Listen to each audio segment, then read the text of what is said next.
Attends, Donc on va commencer, je te laisse gérer le truc. Par contre, pas des doigts, attends, ça filme. Ah ok, ça filme. Alors attends. Bon alors là on va commencer. Et Étienne, tu prends un tabouret. Ah non, c'est la table ça. Mais venez, décalez-vous, ils sont sur le banc là, les pauvres. Venez, décalez-vous. Allez hop, tout le monde là. Alors là, tu peux... Je monte un peu là, hein, bien. Pour être un peu en dessus des gens. Mais non, Sania, t'inquiète. Venez là, par là. J'ai pas de chaise.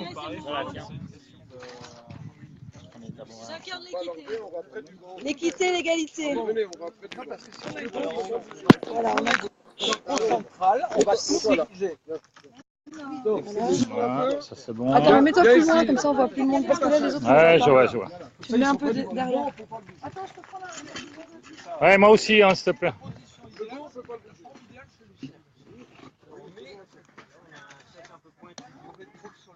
Oui, c'est un cercle. C'est pas grave, il marche.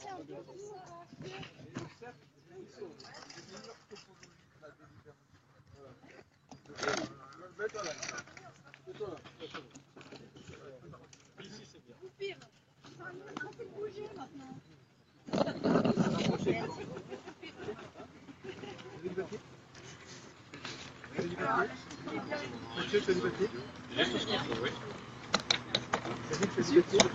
Ah, c'est très noté, ouais, j'ai... Bon. Je sais pas, C'est un siège Je reviens où, moi?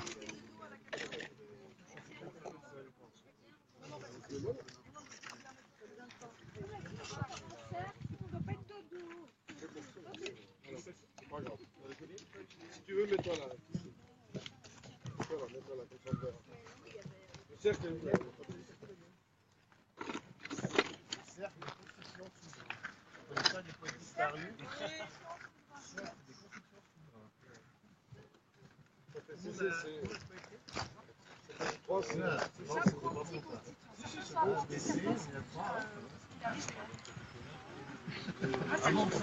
Moi, c'est mon troisième atelier.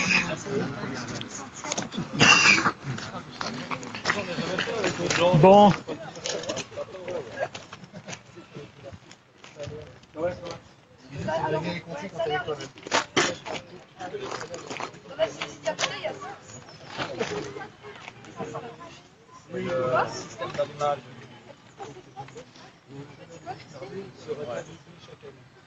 Tout le monde a du papier? Tout le monde a du papier?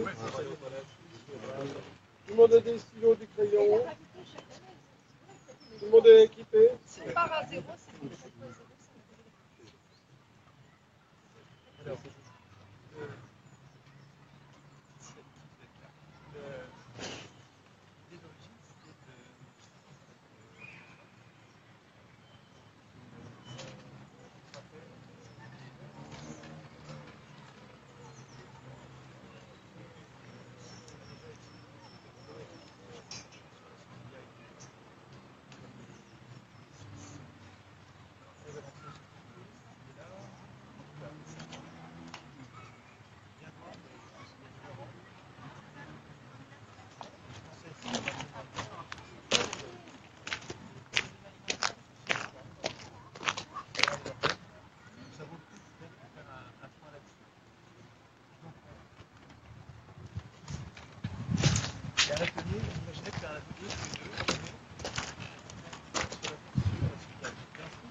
Tu mets la caméra plus proche pour avoir le son. Mais il y a ah non, il y avait deux pieds. Non, mais prends-le, prends-le. C'est un très bon appareil de son. Ah. Et on peut le mettre après sur là. Là, c'est Facebook qui filme, hein, c'est pas... Non. On le reprendra plus tard. Tu peux pas mettre près ta caméra? On voit pas du tout les autres. Ouais, c'est mieux. C'est mieux d'avoir le son que...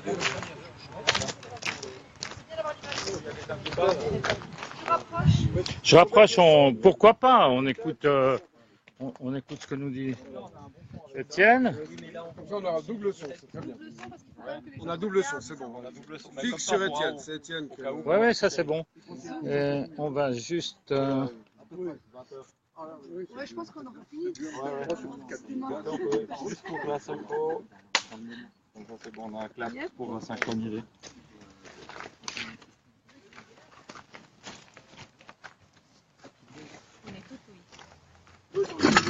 Tout oui. Donc l'idée c'était de faire avec François un atelier constituant sur la subsidiarité. Ça paraît un concept d'organiser les fédérations de communes. Vous allez comprendre quand on va parler de la subsidiarité, vous allez comprendre en quoi c'est central, décisif. Et puis un autre sur la monnaie, en essayant d'aller plus loin que la monnaie pleine, en essayant d'imaginer les règles supérieures dont nous aurions besoin pour avoir une monnaie émancipante, sachant qu'il y a plusieurs types de monnaies qui seraient capables de nous émanciper de façon inégale. Peut-être qu'il faudra faire des options dans l'atelier, enfin dans l'article, parce que si on n'est pas d'accord, s'il y en a par exemple qui veulent donner à chacun un revenu universel, un dividende universel important pour dispenser tout le monde de travailler, de façon à ce que tout le monde puisse choisir de travailler ou pas. S'il y en a qui pensent ça alors que d'autres pensent que pas du tout, ça c'est donner de l'argent à des feignants, c'est inciter à la paresse. Donc là il peut y avoir un gros clash, enfin un gros désaccord. Et on peut continuer à travailler quand même en construisant le désaccord, en écrivant les deux options, ou les trois options s'il y en a plus. Et donc on avait initié un deuxième atelier sur la monnaie. Et puis ce matin, ils ont commencé à travailler sans nous et ils ont parlé des deux, je crois, si j'ai bien compris. Ils ont parlé à la fois de la subsidiarité et de la monnaie. Ils ont même parlé, je crois, de monnaie subsidiaire ou de subsidiarité monétaire. Et alors, je ne sais pas exactement, mais il paraît que c'était très intéressant et on pourrait commencer. Alors peut-être que c'est une bonne idée de traiter les deux en même temps, je ne sais pas. Mais on pourrait commencer par une synthèse peut-être de ce qui s'est dit ce matin. Comme Anna y était, elle veut bien essayer de résumer pour nous ce que vous avez dit ce matin. Et nous, on... Ça l'amène au bon le thème, mais personne n'a d'empêcher. Merci. On est en pleine nature. Il y a Renaud qui veut dire quelque chose. Juste, enfin, il a été dit, notamment par Jean Rémy, que la monnaie est une institution. Et il a dit aussi que la monnaie est considérée comme bien public. Plus fort. Que la monnaie considérée, il a dit que la monnaie considérée comme bien public était donc considérée comme une marchandise. Or, ce n'est pas une marchandise, justement. Et il a parlé, c'est pour ça qu'il a parlé de la monnaie institution. Et je trouve que la distinction est tout à fait importante, parce que ça ne nous dérive pas inconsciemment vers un type d'économie qui existe déjà. Oui. Il y aura un débat, mais est-ce qu'il faut... Mais commençons par le résumé de... On en parlera peut-être tout à l'heure quand on fera la réflexion sur la monnaie. Alors, est-ce que tout le monde sait ce que c'est qu'un atelier constitution? Ce matin, on l'a dit. Quelqu'un ne sait pas ce que c'est qu'on a fait. Non, résume. Fais une répétition parce qu'il y a aussi des gens qui nous écoutent. Donc, parce que des gens sont arrivés après. Donc là, je vais faire du plagiat et honté de la pensée d'Étienne. Donc la Constitution est ce texte supérieur qui est censé nous protéger des abus de pouvoir. Or, ce sont les gens de pouvoir qui écrivent la Constitution. Donc évidemment qu'on se retrouve marrant, ils écrivent leur pouvoir et pas le nôtre. La plupart des citoyens n'ont pas conscience de ça. Une des missions des ateliers constituants, ça serait par contamination, pollinisation, propagation virale, que les citoyens s'entraînent à écrire la Constitution, pas forcément en entier, mais simplement qu'ils prennent conscience du fait qu'ils sont compétents à ce faire. Voilà. Donc il n'y a pas besoin qu'on écrive un préambule extraordinaire avec les droits de l'homme, plus les articles d'application, simplement viser un article. Donc, souvent les ateliers constituants, c'est ça. On vise un article, et les gens bavardent, et à la fin, au bout de 2 heures, on n'a rien fait. Donc il faudrait que chacun, à l'intérieur de soi, se programme pour qu'au bout de 2 heures, il y ait quelque chose d'écrit. Voilà. Ensuite, alors la subsidiarité, c'était très, très bien. Donc, Il est à côté de toi. ah ben ouais, tiens. Voilà. Donc, il a lu Des fois, on cherche la solution très loin, mais elle est sous la main. il a lu les commentaires, il a lu l'article 3, mais des commentaires de l'article 3 qui sont très intéressants et qui, j'étais épaté parce que il y a des mots qui sont sortis de moi il y a des années, je m'aperçois qu'ils sont dans la Constitution, donc je suis agréablement surpris. C'est-à-dire que la topologie de la décision politique doit être formée d'assemblées délibératives en poupée russe, en résonance d'assemblées délibératives en poupée russe. Et donc ça démarre de l'individu et ça finit à la confédération. Et tous les étages sont maîtres des étages supérieurs. Mais les étages supérieurs ne sont pas maîtres des étages inférieurs. Les étages inférieurs décident quelle est la compétence déléguée. La compétence, pas au sens du savoir-faire, mais le droit de décider de tel domaine. Ce qui est important dans l'article 3 qu'on nous a lu ce matin, c'est qu'il n'y a pas la révocabilité. C'est-à-dire que si une commune accorde au canton le droit de prendre des décisions, par exemple en matière éducative, c'est fait, c'est fait. C'est-à-dire que revenir en arrière et dire nous, la commune, on veut reprendre la main sur l'école, c'est extrêmement difficile. Ça peut-être qu'on pourrait l'améliorer en précisément écrivant les règles de révocabilité à tout moment. Ensuite, donc je résume. Bon, il y a des trucs qui sont en moi, je ne vais pas les dire. Il a été question des monnaies. J'étais parti aux toilettes, donc j'ai pas tout entendu. Donc là, quand même, je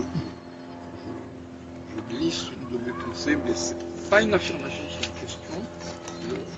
La topologie monétaire et la topologie de la décision pourraient être superposables. C'est-à-dire que s'il y a une assemblée délibérative communale, il doit y avoir une monnaie. Et s'il y a une monnaie, il doit y avoir une monnaie. Et de cette façon, la monnaie serait mécaniquement gérée démocratiquement, mécaniquement. Tandis que si le centre de décision monétaire, c'est la BNS, vous voulez qu'il fasse quoi, le mec de Carouge ou de Sauvablin? Il ne peut rien faire. Je crois que j'ai fini.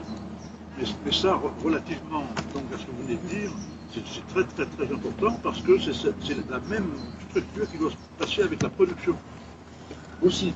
Donc c'est la même chose. Et ça, c'est tout à fait important. J'aimerais réagir sur des propos d'Anna qui parlait que la Constitution doit protéger le peuple des abus de pouvoir. Daniel.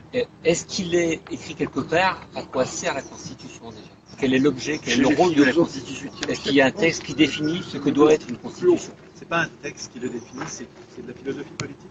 Donc les humains, on a des traces écrites de ce qu'ils débattent entre eux, accordent à la Constitution une force, une importance qui est variable suivant les époques, mais qui se stabilise petit à petit avec les siècles. Et donc c'est pas un texte, c'est des livres qui sont écrits sur les constitutions. Il y en a qui sont plus connus que d'autres, par exemple l'Esprit des lois de Montesquieu, très connu. C'est un livre dans lequel il y a l'idée principale, en tout cas celle qui est la plus souvent reprise et martelée de façon à ce que nos enfants l'apprennent et à ce qu'on en soit bien pénétré, c'est que tout homme, je vais le dire de mémoire, je mange peut-être quelques mots, mais de toute éternité, tout homme ayant du pouvoir est porté à en abuser. Pour que le pouvoir n'abuse pas du pouvoir, il faut que par la disposition des choses, le pouvoir arrête le pouvoir. Qui le croirait, la vertu même a besoin de limites. Ça c'est en gros, à peu près le texte de Montesquieu, et l'idée c'est d'instituer des contre-pouvoirs à côté de chaque pouvoir, pour qu'aucun pouvoir soit capable d'abuser. On appelle ça le check and balance, vérifie et équilibre les pouvoirs. En fait, on peut trianguler les pouvoirs, on n'est pas obligé d'en avoir beaucoup. Il suffit qu'il y en ait 3 pour que chacun soit surveillant. On a déjà des limitations. Ceci dit, c'était censé justement arriver avec le pouvoir législatif, exécutif et judiciaire. Voilà. Exactement. Non, mais la matérialisation de cette idée de Montesquieu, c'était de séparer le pouvoir législatif, qui est celui qui permet de produire le droit, de produire les règles obligatoires pour tout le monde, du pouvoir exécutif, donc le pouvoir législatif produit le droit mais ne peut pas l'appliquer. Il ne peut pas être tyrannique à lui tout seul. Distinguer du pouvoir exécutif, et on ne parlait pas du tout de gouvernement, il faut faire gaffe parce que le gouvernement, c'est déjà de la confusion des pouvoirs. C'est déjà, le gouvernement, il décide tout en fait. C'est ça qu'on dit en ce moment, c'est qu'on a laissé, on a accepté le gouvernement. Alors que dans l'idée, dans la théorie, dans la philosophie politique de la séparation des pouvoirs, on ne parle pas de gouvernement, on parle d'exécutif. L'exécutif ne peut pas produire de droit, de loi, ni d'arrêté, ni de décret-loi, ni d'ordonnance, ni de loi organique, tout ça c'est impossible. Alors qu'aujourd'hui on a un pouvoir réglementaire dans la Constitution. Si on prenait la 5e République, une anticonstitution, c'est notre anticonstitution actuelle, vous verriez que le gouvernement dispose du pouvoir réglementaire, c'est-à-dire du droit de faire des lois. Alors, ça ne s'appelle pas des lois, parce que la loi c'est le nom des normes émises par le Parlement, mais c'est des lois gouvernementales, c'est des lois parce qu'elles sont de portée générale, sans limitation dans le temps. C'est comme des lois, vraiment, il y a le même danger. Et donc on n'a pas de séparation du pouvoir. Donc on n'a pas, c'est ce qui fait dire, c'est ce qui permet de dire qu'on n'a pas de constitution. Enfin, c'est une des. Il y a d'autres raisons de dire qu'on n'a pas de constitution, mais ça c'est vraiment une des principales. Donc il n'y a pas de texte. Alors oui, juste pour finir sur les 3 pouvoirs, Montesquieu, il n'y avait pas de télé et le pouvoir des banques n'était pas encore repéré. Donc lui, il avait repéré le législatif, produire les lois, l'exécutif, exécuter les lois, et le judiciaire, appliquer les lois au cas par cas. Alors que l'exécutif, c'est la police, l'armée, le monopole de la violence. Mais le monopole de la violence en étant soumis aux lois. C'est-à-dire que l'exécutif ne peut absolument pas utiliser la force armée, qu'elle soit intérieure, police, ou extérieure, armée, elle ne peut pas du tout l'utiliser contre le peuple et sans qu'une loi l'ait permis. Nous, aujourd'hui, quand on fait des ateliers constituants, on ajoute à ces 3 pouvoirs, on ajoute le pouvoir médiatique. On a cherché, on a repéré des pouvoirs aussi dangereux que le Parlement, et même plus dangereux que le Parlement, donc à contrôler par des contre-pouvoirs. On a repéré le pouvoir médiatique et le pouvoir monétaire ou bancaire, suivant qu'on met le pouvoir monétaire, voilà, le pouvoir monétaire. Et le pouvoir monétaire, lui aussi, doit être surveillé comme le lait sur le feu, parce que, comme on disait hier, pendant la formidable journée monétaire, la souveraineté politique dépend de la souveraineté monétaire. La souveraineté politique procède de la souveraineté monétaire et pas l'inverse, et donc c'est essentiel que le pouvoir monétaire soit contraint et surveillé, et pas par les oligarques de la Banque nationale, qui eux se satisfont de ce contrôle en disant mais oui, 3 citoyens s'ils sont compétents font bien le contrôle. Vous vous souvenez de M. Roth là hier. Et il faut que ce soit les citoyens qui s'en occupent sûrement. Oui. On parle de pouvoir. Mais le pouvoir sous-entend que par définition c'est interdit. Or, si on commence à écrire les règles, c'est qu'il n'y a pas encore d'interdiction. On parle de pouvoir. Oui. Si on parle de pouvoir, ça veut dire qu'on autorise un corpus juridique ou une entité à pouvoir faire quelque chose qui, par essence, serait interdit. Moi, ce mot, il me marque parce que j'ai l'impression qu'en réalité, on devrait plus parler de devoir. C'est pas un pouvoir, c'est un devoir. Parce que c'est un devoir envers les citoyens, c'est un devoir envers la communauté, c'est un devoir envers le bien commun finalement. Donc c'est pas, à mon sens, pas un pouvoir, mais un devoir. Est-ce qu'il y a justement, pour rebondir, est-ce qu'il ne serait pas judicieux déjà de créer un texte qui définit ce qu'est la Constitution, un texte simple, où tous les citoyens pourraient se reconnaître dans ce texte en disant mais la Constitution ça m'appartient aussi. Et que c'est pas réservé à une élite, et déjà à quoi sert une constitution et qui a le droit d'écrire une constitution. S'il y avait un texte qui déjà informait du rôle de cette constitution, eh ben, on pourrait justement intéresser beaucoup plus de citoyens à écrire, à s'impliquer dans cette constitution. Alors bien sûr, dans les ateliers constituants, si vous commencez à en organiser entre vous, ce qui est mon rêve, moi, je me donne du mal que pour ça. C'est-à-dire que si je suis tout seul à en faire, avec les gens que je rencontre au fur et à mesure que je les rencontre, ça ne marchera pas. Il n'y aura pas assez. Et donc si vous en faites vous, chez vous, autour de vous, vous allez bien sûr apprendre des choses dans un ordre ou dans un autre, mais vous aurez à réfléchir au préambule, c'est-à-dire la définition des concepts de base, pourquoi on est là et de quoi on parle. Vous allez probablement, enfin très souvent dans les ateliers, comme on sait que c'est un texte qui va devoir être signé ensuite par tout le monde, peut-être même quelquefois par les enfants. Comme c'est notre contrat social que tout le monde doit signer en connaissance de cause et doit être capable de réviser, de modifier, donc de re-signer. Enfin, il faut qu'il soit lisible, il faut absolument qu'il soit lisible. Souvent on pense à un glossaire en plus du préambule. Chaque mot qui peut être un tant soit peu difficile est explicité avec des exemples et les enjeux, pourquoi on a fait comme ça. Alors, et même la constitution, on la commente, c'est-à-dire qu'on a 2 polices de caractère, où on met en italique les commentaires, et qu'on a des articles commentés.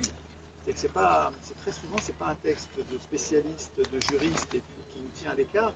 C'est comme c'est un texte qu'on écrit entre nous et qu'on sent bien que c'est par la discussion qu'on a réussi à obtenir cette version épurée, courte, mais que quand quelqu'un débarque, il va rater en fait les enjeux, ce à quoi on a renoncé.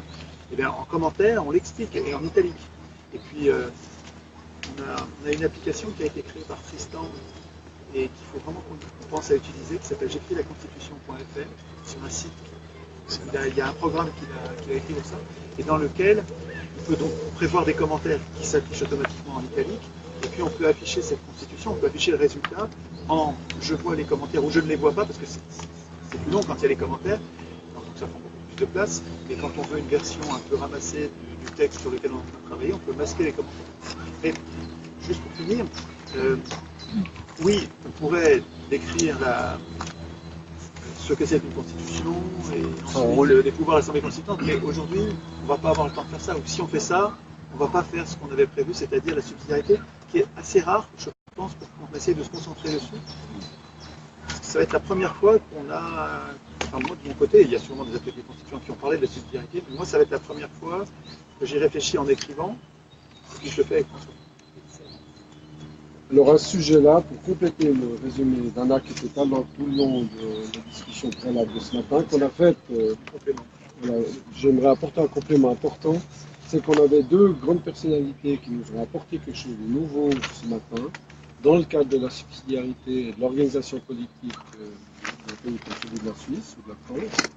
C'est que, premièrement, on est remonté jusqu'au protocole monétaire sumérien, donc il y a des milliers d'années, et ces protocoles monétaires sumériens intégraient non seulement la subsidiarité politique, mais la subsidiarité monétaire. Et Jérémie notamment, qui a écrit un ouvrage, qui va publier un ouvrage dans quelques semaines ou mois, a sorti un texte dans lequel il établit ça de manière très fine, en disant que la monnaie n'est pas un bien, il ne faut surtout pas que ce soit un bien, que la monnaie doit être un protocole, doit être une manière, une institution. Et Philippe Boursier de Carbon a rajouté une chose importante, il faut que ce soit une institution comme la justice, c'est une institution, et on n'imagine pas qu'il y ait un marché de la justice dans lequel il y aura un prix, un marché, une offre et une demande. Voilà. Il faut que ce soit hors du marché, que ce soit... J'appelle ça quand même un bien commun, parce que dans la génération, je suis d'accord là avec Anna, lorsqu'on parle de bien commun, ce n'est pas un bien matériel, comme on l'imagine sur un marché. C'est sa gestion qui est un bien commun. Voilà. Alors la gestion de la monnaie doit être intégrée à la gestion du corps politique, qui doit être fait selon un principe de subsidiarité, qui est, selon les termes d'Anna et les termes écrits là du commentaire, un ensemble de poupées russes, de la plus petite, qui est la personne, la famille des familles, qui sont les communes, les familles de communes, qui sont les cantons, les familles de cantons, qui sont la confédération, et la famille des pays qui sont l'humanité. Donc, il y a un mouvement de va-et-vient de bas en haut et de haut en bas. Mais il ne faut jamais qu'il y ait une violence exercée par l'échelon supérieur pour imposer sa volonté à l'échelon inférieur qui n'a pas été discuté, accepté par écrit. Et là, il y a une notion très importante que Philippe Boursier-Carbon a apportée, c'est la durée. La première constitution fédérale suisse, c'est une page A4, dans laquelle il y a 3 Suisses qui ont juré sur l'éternité qu'ils allaient s'allier pour le bien et le bonheur de l'ensemble de la petite communauté qui était 3 petits cantons. Et c'est pour l'éternité. Le pacte de Le 1291. pacte de 1291. 13 petits articles. 13 petits articles, c'est une page A4. 13 articles, c'est le résumé, un des plus concis de constitution de l'histoire humaine. Et ça, Philippe de Boursier-Carbon a apporté un élément important. Si on veut la durée, il faut que la communauté dure. Et actuellement, nos communautés sont en train d'imploser et peuvent même disparaître de manière exponentielle, de plus en plus rapide, auto-générée, mais de manière exponentielle, c'est-à-dire s'accélérant. Donc on va vers un trou noir de population, un collapsus de population. Et un des premiers devoirs qu'on a, c'est de maintenir au moins notre civilisation en ayant au moins 2,3 enfants par couple. C'est un message très important parce que si on n'en est pas conscient, l'Allemagne s'écroule, l'Italie s'écroule, l'Espagne s'écroule, le Portugal s'écroule, l'Europe s'écroule, le monde s'écroule et ça, la chute va tellement vite qu'en 2470, il n'y a plus que 2 personnes sur la Terre. Et si ces 2 personnes ont le même sexe, c'est fini. Oui, moi je pense que dans cette dynamique-là, c'est important d'intégrer l'immigration. Et actuellement, en fait, on survit au niveau de nos populations grâce à l'immigration. Donc ça veut dire qu'il y a une réflexion à faire sur comment intégrer, comment faire en sorte que les immigrés, disons, apportent vraiment quelque chose, mais aussi que nous-mêmes on soit ouverts à cet apport.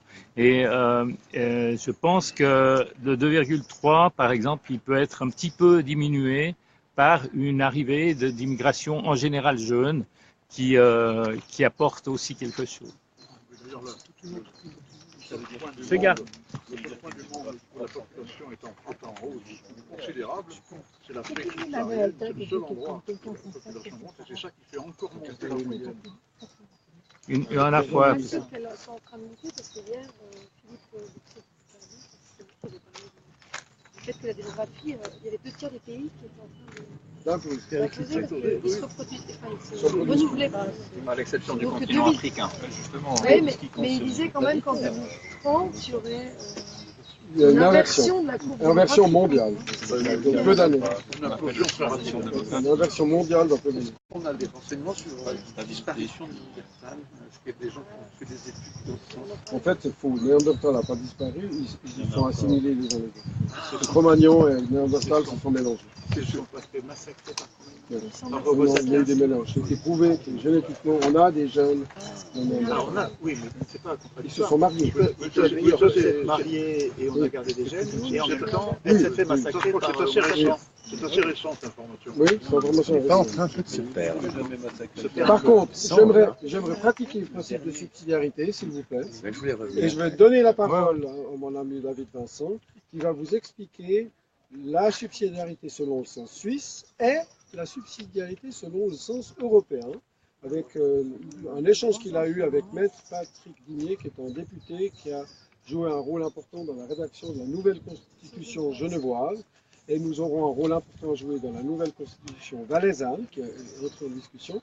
Et nous allons même jusqu'au point où on pensait reviser la constitution suisse de manière totale. Ce sera après Monnaie-Pleine. Après la victoire. Alors, David, explique quand même À partir de juillet. la subsidiarité selon 2 points de vue complètement diamétralement opposés.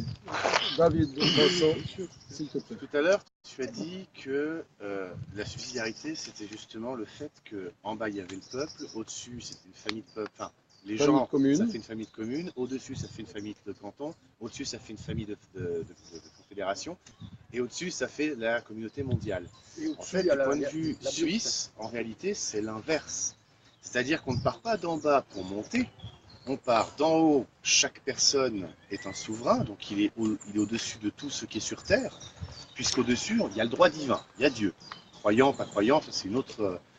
Mais la personne, l'individu, le souverain est en haut, l'ensemble des souverains fait la commune, l'ensemble des communes fait les cantons, l'ensemble des cantons fait la confédération, et donc l'ensemble des pays faisant la communauté mondiale. Il faut être en haut, il ne faut pas être en bas. Et le fait de partir d'en bas, c'est un point de vue, j'ai envie de dire, royaliste, où le roi était tout en haut, puisqu'il était le subside de Dieu. Au-dessus de lui, il y avait Dieu, hein, comme les pharaons, comme voilà. Et en dessous, il y a justement toute la structure étatique, avec donc le président actuellement en France, ou au-dessus, il y a Bruxelles, mais le président en France, en dessous, il y a le gouvernement, en dessous, il y a la nation, en dessous, il y a les administrations, en dessous, il y a les régions, les communes, enfin, tout le millefeuille actuel dont je ne me rappelle jamais l'ordre. Et enfin, tout en bas, il y a le peuple. Et dans cette logique-là, c'est pas étonnant que les présidents de la République se permettent d'écraser le peuple comme ils le font. Parce qu'il est là en bas. C'est bon. C'est bon. Quand on est tout en haut, on ne peut pas être écrasé. Au contraire, on ne peut pas subir le... C'est un état d'esprit. délègue les pouvoirs de plus en plus importants. Mais le pouvoir est passé en dessous et non pas au-dessus. Tout à l'heure, je disais, on devrait parler de devoir et pas de pouvoir. Et là aussi, dans cette logique, il faut se voir comme étant au-dessus et pas en dessous. Ça changerait beaucoup les choses en termes de mentalité. Mais c'est ce que disait Étienne, si tu as le pouvoir de révocation des compétences que tu as données, là tu gardes le pouvoir. Oui, si tu n'as pas le pouvoir de révocation de ces pouvoirs, tu les as laissés et c'est comme disait Anna, extrêmement difficile de les récupérer. Parce qu'on voit la chose en disant je passe au-dessus les choses. Et on a toujours cette notion du chef, du responsable. Il est au-dessus, donc on lui donne, on lui délègue. Et donc on a du mal à le reprendre une fois que le pouvoir est en haut. Mais si on est nous tout en haut, on est au sommet de la pyramide, du coup c'est une pyramide inversée en fait. Hein. Si on inverse la pyramide et qu'on est en haut, on reprend les choses qu'on a données en bas. Quelque part, j'ai envie de dire, comme à un enfant. On lui a donné quelque chose, il s'est mal comporté, on peut le lui retirer. Alors dans la logique de ce qui vient d'être dit, l'Europe définit le principe de subsidiarité complètement inversé par rapport au vrai principe de subsidiarité, où ils disent la Commission européenne a tous les pouvoirs, sauf ce que j'ai délégué par écrit à l'échelon justement, juste en dessous. Puis ça descend pas très bas. Et ils disent qu'ils pratiquent le principe de subsidiarité à la Suisse. Mais c'est un pur mensonge, c'est le contraire. On a le droit de payer les factures. Voilà. C'est ça, nous on a le droit de... Et en France, c'est la même chose. Ils délèguent le pouvoir de payer les factures, et puis eux, ils ne payent plus des factures du tout. C'est ça. Le système de subsidiarité inverse est beaucoup plus solide puisqu'il y a une fondation. Voilà. Donc après, il n'y a dans la superstructure que ce qui a été décidé par la une chose j'ai encore à dire dans le résumé de ce matin, c'est que le pouvoir se trouve surtout dans les communes en Suisse. C'est ce qu'on appelle l'autonomie communale. Et le fisc reste surtout dans les communes. C'est l'autonomie communale fiscale. Il y a 3 niveaux fiscaux, c'est important de le voir au point de vue financier. Il y a la commune, il y a le canton, il y a la confédération. Et normalement, le régime fiscal de la Confédération n'a été donné que de manière transitoire, on vient de le renouveler. Avant la Deuxième Guerre mondiale, c'était transitoire. Moi, j'étais dans le camp du non, au régime. D'ailleurs, ils ont appelé ça le régime, parce que vraiment le peuple en os. Les grands financiers, ils ont tout à manger. Et ils ne nous ont pas donné du tout la parole à la télévision, parce que disant d'être très minoritaire. Ce qui est faux. C'est eux qui fabriquent l'opinion avec des masses. Et ils ne nous ont même pas donné la parole à quasiment nulle part. Alors qu'on était quasiment 500 000 Suisses à voter non, quand même. Il me semble qu'il faut vraiment distinguer vos deux remarques, parce que ce que soulignait David est une simple représentation, une simple objection de forme. Oui, oui. Alors que celle que tu décris est une remarque de fond absolument essentielle. À mon avis, il importe peu, ça importe, mais peu. Je comprends en quoi psychologiquement, de mettre le peuple en haut plutôt que le mettre en bas, ça essaye de mieux faire sentir que ceux qui sont les plus importants, c'est finalement le peuple.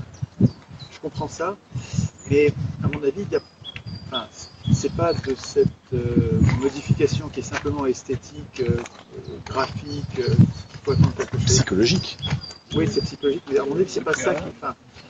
Comme dit Renaud, on pourrait, pour aller te contredire, pour voir les arguments inverses, on pourrait dire que la pyramide, telle qu'elle est représentée habituellement, est plus proche de la réalité dans la mesure où le plus grand nombre, et donc la plus grande surface en largeur, est représentée en bas, et puis ça représente un grand nombre, et ça représente les fondations, donc ça représente finalement ce qui est peut-être le plus solide. Et puis plus on monte, plus c'est sensible aux tornades, aux tempêtes, tout ça, plus ça peut être fragile. Et en plus, c'est pas absurde de mettre les pouvoirs au-dessus, parce que c'est vrai que c'est stratégique, on délègue un pouvoir supérieur, et donc il est au-dessus de nous. Et d'où l'intérêt de le surveiller et de le révoquer. Mais il ne faut pas nier le fait qu'on le met au-dessus de nous. Quand je vais désigner des représentants pour voter les lois, c'est eux qui vont désigner la loi qui s'impose à moi. Je ne suis pas obligé de le faire. Hein, donc. Mais si je fais ça, c'est pas absurde de représenter les représentants au-dessus. Par contre, donc, à mon avis, c'est discutable. Je comprends, hein, parce que j'ai eu la même réflexion, donc ça a du sens. Mais à mon avis, il ne faut pas faut y réfléchir un bon moment avant de décider, parce qu'il y a des arguments pour garder la base solide, les fondations larges en bas, et les pouvoirs au-dessus qui montrent en même temps leur danger. C'est facile de comprendre que quand tu délègues à un pouvoir supérieur, il est en même temps utile et dangereux. Par contre, la distinction que soulignait François entre la vision européenne, qui est une Union européenne, qui est littéralement un mensonge, qui est un scandale absolu, qui consiste à appliquer la subsidiarité entre guillemets en partant du haut, en disant c'est nous le chef et puis on va déléguer notre souveraineté à des échelons inférieurs, etc. Oser appeler ça subsidiarité, c'est logique puisqu'ils se considèrent, eux, ça se voit, comme le souverain. Donc, comme la subsidiarité, c'est la protection, c'est le souverain qui se protège lui-même contre les différentes délégations auxquelles il consent, c'est logique, c'est de bonne guerre, quoi. Une fois qu'ils sont parvenus au sommet de la Commission, ils organisent la subsidiarité, c'est-à-dire la protection de leur souveraineté en se protégeant de ceux qui mettent en dessous. Bon. Mais ça, c'est parce que c'est eux qui sont constituants, c'est eux qui ont institué l'institution. Et donc, c'est normal qu'ils se protègent. Et à mon avis, ce n'est pas contradictoire. C'est-à-dire que si on prend subsidiarité comme ensemble de procédures qui permettent au souverain de protéger sa souveraineté des différents délégués dont il a besoin, les deux sont... Donc en Suisse, le souverain, c'est le peuple. Oui. C'est la coutume suisse. On s'appelle le souverain. Mais en Union européenne, non. Le souverain, manifestement, c'est la Commission européenne. Et donc la souveraineté, la subsidiarité, elle peut avoir la même définition dans les deux cas, parce que dans les deux cas, le souverain se protège. Elle était avant elle. Mais ça sera très bref, mais peut-être important. Plutôt que de parler de haut et de bas, c'est les mots que j'employais, c'est contenu et contenant. C'est des poupées russes. J'étais assez là-dedans. C'est-à-dire que là, il y a... Alors, effectivement, le contenant, on lui délègue, et ce qu'on lui délègue, c'est un pouvoir qu'on n'a plus. Donc, dans la vision pyramidale, il est effectivement au-dessus de nous. C'est tout exactement dans le même. Moi, j'aime bien les modèles. Bon, ça, on voit les uns, très bon. Moi, je pensais, disons, au bateau avec la passerelle, voir la dunette, et ceux qui sont sur la passerelle et ceux qui sont dans la dunette pour voir l'horizon, s'il y a des continents et autres, ils viennent de l'équipage. Pour imaginer. C'est bien ça, j'aime bien les modèles qui pour imager cette image, je vais vous lire l'article 2 de l'ancienne Constitution suisse. Non, c'est la c'est le Genevois, c'est le Genevois. Je lirai après. Les deux, tu ne connais pas. Alors écoutez tous les images des poupées russes. La Confédération a pour but d'assurer l'indépendance de la patrie contre l'étranger, en cercle, de maintenir la tranquillité et l'ordre à l'intérieur du cercle, de protéger la liberté et les droits des confédérés dans le cercle, et d'accroître la prospérité commune à l'extérieur du cercle. Parce qu'en fait, la Suisse a conquis le monde entier. Et ici, tu parles par le commerce. La Suisse vit, c'est le pays le plus riche du monde parce qu'on a écrémé les meilleures niches commerciales du monde. Ah ouais. Et tout ça, c'est dans ces sphères. On ne représente jamais là, mais c'est pas sous l'angle de la colonie. Non, on n'a jamais eu de colonie, mais on a des colonies commerciales par marché depuis 1200. C'est pas des colonies. Non, ce n'est pas des colonies, c'est des marchés. Depuis 1515, ce qu'il faut savoir, les Français disent 1515, c'est la victoire de François Ier contre les Suisses. Nous, les Suisses, on dit c'est la victoire des Suisses sur la France parce qu'on avait des droits commerciaux en France mieux que les Français. On a gagné la paix en perdant une guerre. Et on a gagné la paix commerciale en gagnant et en perdant une guerre. D'ailleurs, il y avait seulement la moitié des Suisses à Marignan, parce que les autres Suisses étaient déjà en tractation et ils ne payaient pas de droit de passage sur les ponts, les frontières. La défaite s'est faite en C'était échange. pas une défaite, c'était une victoire commerciale. La victoire de la France s'est faite aux dépens de leur. Non, c'est pas au dépens, parce qu'on leur apportait. Non. Il faut voir la solution comme un gagnant-gagnant. Donc la France a gagné militairement et nous on a gagné commercialement. C'est ça, c'est ce que c'est la de dire France a en gagné fait. aussi commercialement parce que le commerce suisse était tellement efficace que toute la France est devenue le pays le plus riche du monde. C'était pas une perte pour la France. La douce France, tout le monde rêvait d'être français pendant des siècles. Si la France avait écouté sa vocation, le monde entier parlerait français. Oh oui. Donc ça va. Et la France alliée à la Suisse, c'était le monde entier. Dès que la France a voulu couper ses alliances avec la Suisse, Napoléon notamment, son meilleur général c'était Gemini, un général Rodin qui vivait là. Dès qu'il a arrêté d'écouter Gemini, il a fait. Donc, le premier libre-échange entre la France et la Suisse, c'est 1500. Et le marché de la Suisse, c'était la France. C'était le royaume des francs. Et nous, on dit franc, c'est-à-dire qu'on dit la vérité. Franc, c'est notre monnaie. Et puis franc, c'est-à-dire qu'on a un paradis fiscal et qu'on est libre. Est-ce que tu expliques que ça ne peut pas s'appliquer à Nestlé? Si, Nestlé, alors c'est le prototype là, Nestlé, c'est la C'est plus une grande. multinationale. Attention, c'est la plus grande société alimentaire du monde, loin devant les autres. C'est une société suisse. Bah, vous pouvez là-bas, vous pouvez la voir. Là-bas. Et Elle n'est plus elle ce est qu'elle était capable, au départ, hein. elle est plus qu'elle était au départ, mais elle est capable de nourrir le monde entier. Non, Nourrir, on ne peut pas nourrir le monde entier là. On est d'accord. Alors là, il y a le côté. On est d'accord. C'est les paysans Alors, de moins d'un hectare. beaucoup d'institutions suisses ont perdu leur vocation première. On est d'accord. Moi, je suis le premier critique de son pays. Il faut quand même voir les qualités, les défauts. Ou les défauts des qualités. Mais il faudrait garder la structure avec tout le sujet dont on Mais traite. tout est lié. Tout est lié. Alors actuellement, il faut dire aussi une chose. La Suisse, par exemple, les grandes banques suisses ne sont plus contrôlées par des Suisses. Il faut le savoir. Donc ils utilisent l'étiquette suisse, ils se la collent fièrement là-dessus, mais en fait, c'est pas des Suisses. Nestlé non plus. Pardon? Nestlé non plus, non, mais la plupart des entreprises. Nestlé non plus, oui, c'est plus suisse, en fait, de facto. Mais en subsidiarité, alors on devrait d'abord subvenir à nos propres besoins pour manger et Oui, pas donner à une on est d'accord. entreprise On est mondiale. d'accord. Alors il y a eu nourrir des les déviations. autres. d'accord. Oui.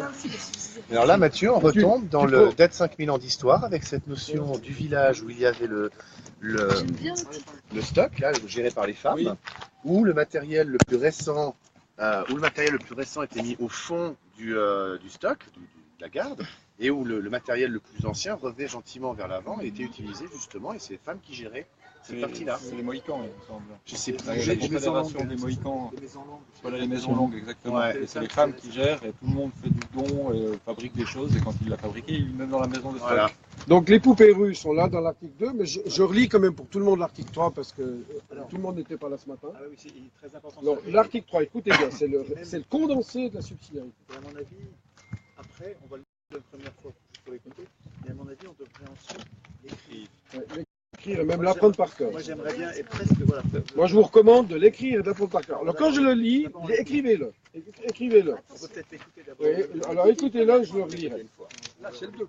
C'est le 3 maintenant. Ah, maintenant, Le 3. Donc, par rapport à tous ces cercles qu'on a vus, les poupées russes circulaires, donc il n'y a pas au-dessus, au-dessous. Hein, c'est le même plan. Les cantons sont souverains, donc les petits cercles dans le grand cercle suisse. Les cantons sont souverains en tant que leur souveraineté n'est pas limitée par la Constitution fédérale.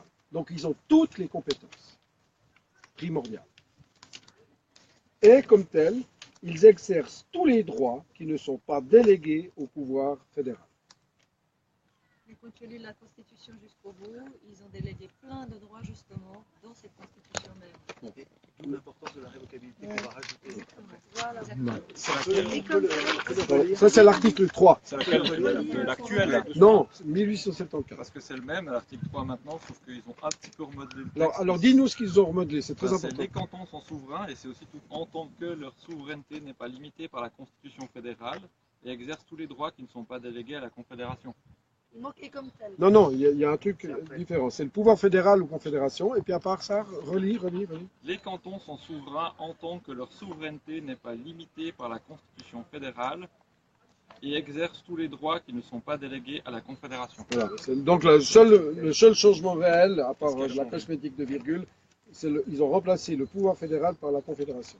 Tu peux relire l'article 3 de Alors, là, oui, alors, les cantons sont souverains en tant que leur souveraineté n'est pas limitée par la Constitution fédérale et comme tel, donc et virgule, comme tel, virgule, ils exercent tous les droits qui ne sont pas délégués au pouvoir fédéral.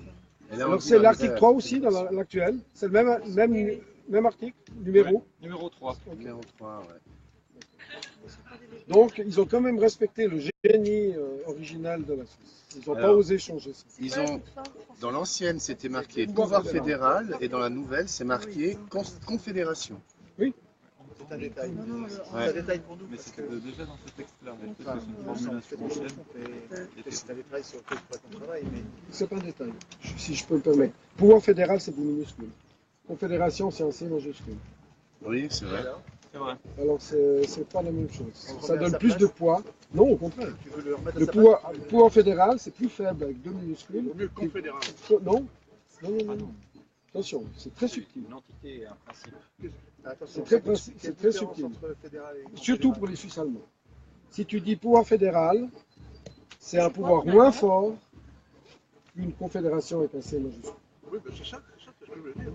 C'est vrai qu'en Suisse, quand on compare les textes légaux, il faut toujours regarder les trois versions parce que ça enrichit en fait l'interprétation des textes. C'est quoi les trois versions? Langue. Dans les trois langues?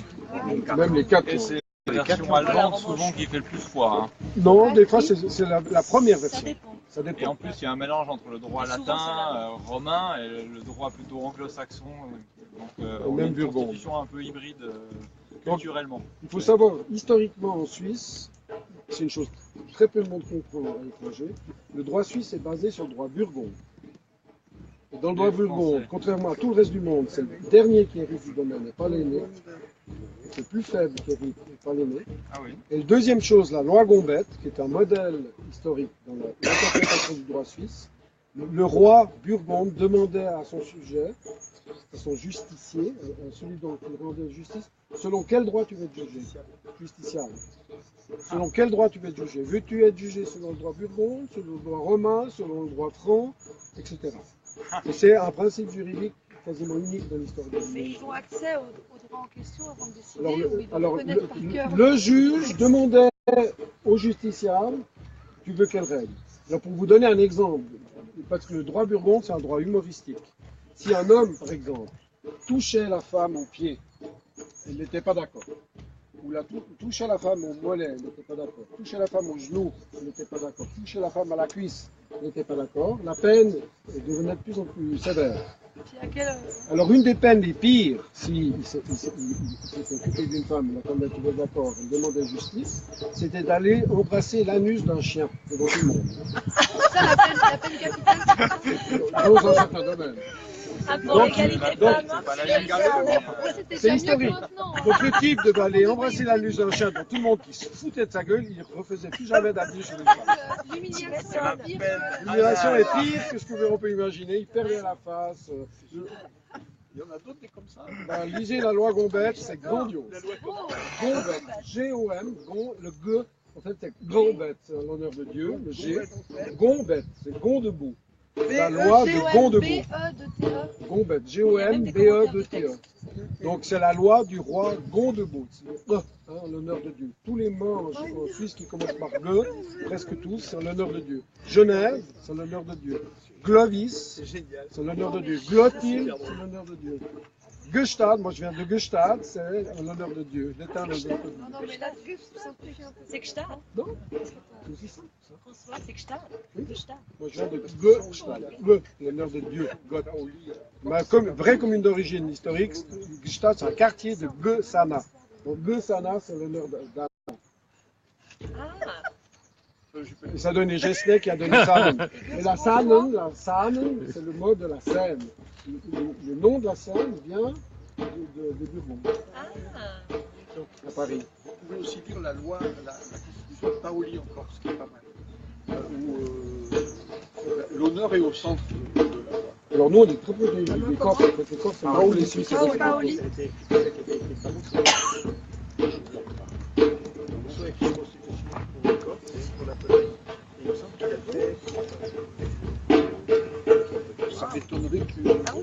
C'est ça.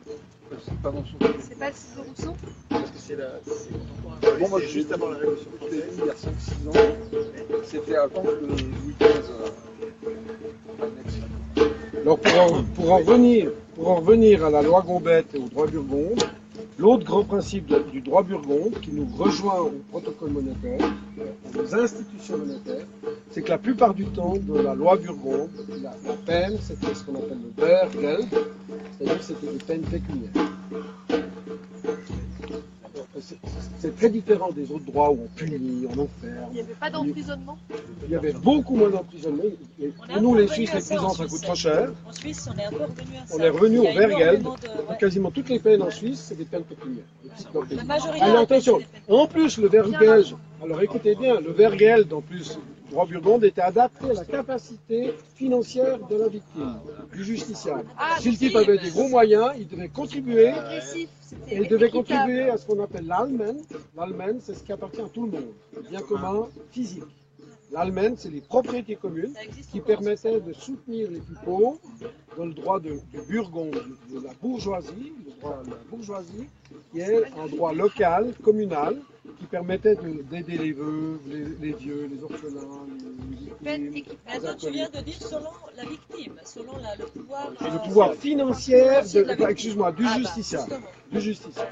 Du contrevenant, tu veux dire. Du contrevenant. Pardon? Financière, ça manque de financière, la pécuniaire financière. Pardon, excusez-moi. Voilà notre cantatrice, mettons son prénom. Il va nous faire un concert, impromptu, c'est là. Bravo, tu nous as trouvé. T'as oublié de prendre une chaise. Bon, on va serrer là sur le banc. Ah, il y en a une. Pour toi. On va serrer sur le banc là. Où il y a de l'amour, il y a de la Ah, place. non, là, il y en a une. Elle est à qui cette chaise? Alors il y en a qui partent, il y en a d'autres qui arrivent. On est bon. J'ai une question pour profiter. Très bien. Est-ce que vous dormez un peu? Oui. Et puis, j'ai encore dû vite faire une lessive parce que Sonia. demain je dois partir en Bulgarie. Est-ce que tu as déjà J'avais besoin d'avoir du rechange. et à demander aux enfants, je ne sais pas de quel âge, aux enfants d'écrire un texte. Oui, on est en train d'en parler. Et quelle est ton expérience par rapport à ça? Ah, chapitre 3. La Confédération des cantons s'engage en C'est vraiment le putain de ça, j'arrive. Bien sûr. Ce qui est important, c'est qu'avec les enfants qui voulaient, donc déjà c'était trié, ceux qui voulaient continuer avec. Et c'était dans 2 ou 3 ans maximum. C'est la version projet. Et c'est très bien. On a reçu les enfants sur le bien commun. Il y a une divergence entre ce que les adultes produisent et ce que les enfants amènent. J'ai pas assez de data pour répondre de façon générale, hein, parce que même sur les adultes, je pense que j'en ai pas plus assez pour pouvoir répondre. Les adultes, c'est très variable. Ce que je vois de façon 18 août 2014. régulière chez les adultes, Accepté le 18 mai 2014. C'est enregistré. les gens adorent ça. Quel que soit leur bord, gauche, droite, jeune, vieux, riche, pauvre, les ateliers constituants, c'est une façon de faire la politique qui est très différente de ce que c'est un atelier législatif. Il ne s'agit pas du tout d'écrire les lois. Par exemple, les sujets sur lesquels on se dispute souvent, c'est quoi? C'est l'immigration, l'avortement, enfin, c'est les sujets en ce moment. Dans notre modernité, les médias nous amènent à nous campaigner sur ces sujets-là. La peine de mort, tu vois, ces choses-là. Et je considère ces choix comme législatifs.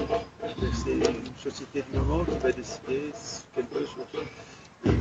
Si on réfléchit au processus, aux articles de Constitution, comme on se met un cran au-dessus et qu'on décide surtout comment on va trancher sur ces sujets-là, au lieu de trancher sur ces sujets-là, on se dispute beaucoup moins. Parce que c'est important de trouver la procédure qui fait que tout le monde va être satisfait, quelle que soit la décision. Parce que même si globalement on prend cette décision qui n'est pas celle qu'on aurait prise nous, on l'a prise de façon tellement respectueuse des minorités, de ceux qui ont finalement perdu, que bon, ça va bien, c'est le moindre mal, c'est ça qu'il fallait faire. Et donc les ateliers constituants, c'est plus facilement consensuel. Normalement on ne se dispute pas. Et si on se dispute, il faut, probablement on est sans faire exprès, on s'est mis sur un sujet législatif. Donc, il faut remonter d'un cran sur les procédures de trancher cette discorde qu'on est en train d'observer. Et puis si, mais c'est pas toujours le cas, parce que quelquefois il y a des sujets constituants, on ne peut pas remonter au-dessus, et il faut trancher, et on trouve des désaccords, par exemple la citoyenneté. Qui est citoyen? Est-ce que c'est les gens qui sont nés là? Est-ce que c'est les gens qui habitent là? Est-ce que c'est les gens qui travaillent là? Depuis combien de temps? Est-ce que c'est les gens qui ont les parents du même pays?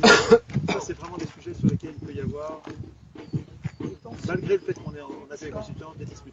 Et dans ce cas-là, comme je disais tout à l'heure, la solution pour continuer à travailler sans s'empailler et tout arrêter, tout bloquer, ou passer l'après-midi sur ce détail, finalement on ne tombera jamais d'accord, c'est construire le désaccord, c'est-à-dire au lieu d'écrire une colonne, on écrit deux, et puis chacun rédige sa proposition, son option, on sent bien qu'elles sont contradictoires, et puis quand tu vas rentrer dans une constitution comme ça, pour la lire, tu vas voir qu'à ce moment-là, là, il y a vraiment un choix à faire, un choix de société.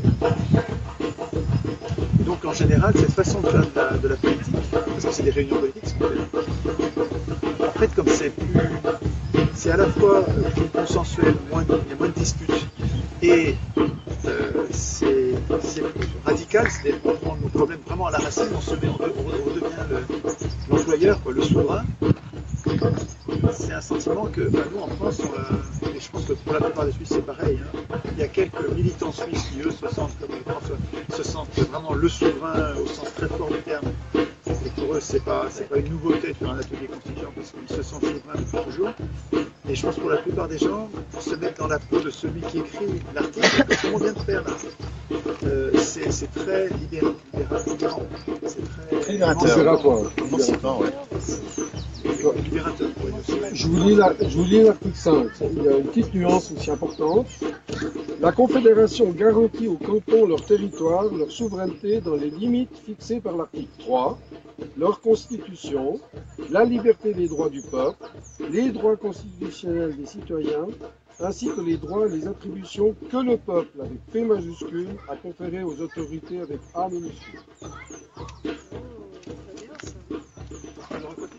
Oui, alors je vous le relis. C'est une façon de l'intégrer, de l'écrire. C'est une façon de le gérer progressivement. La Confédération garantit aux cantons leur territoire.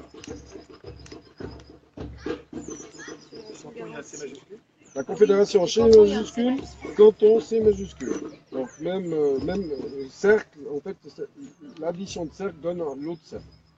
La Confédération garantit aux cantons leur territoire au singulier, virgule, leur territoire, virgule, leur souveraineté dans les limites fixées par l'article 3, donc par écrit, virgule, dans le cadre de la subsidiarité, on peut même dire des subsidiarités, virgule, les droits constitutionnels des citoyens, donc initiative, référendum, etc., ainsi que les droits et les attributions que le peuple, P majuscule, a conférées aux autorités A minuscule.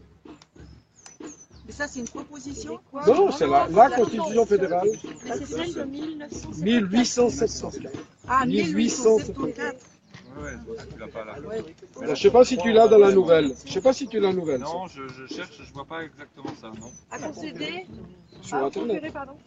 Alors je relis. La Confédération garantit aux cantons C majuscule leur territoire, leur souveraineté dans les limites fixées par l'article 3, qu'on vient de lire, leur constitution, virgule, la liberté et les droits du peuple, virgule, les droits constitutionnels des citoyens, virgule, ainsi que les droits et les attributions que le peuple, P majuscule, a conférées aux autorités A minuscule.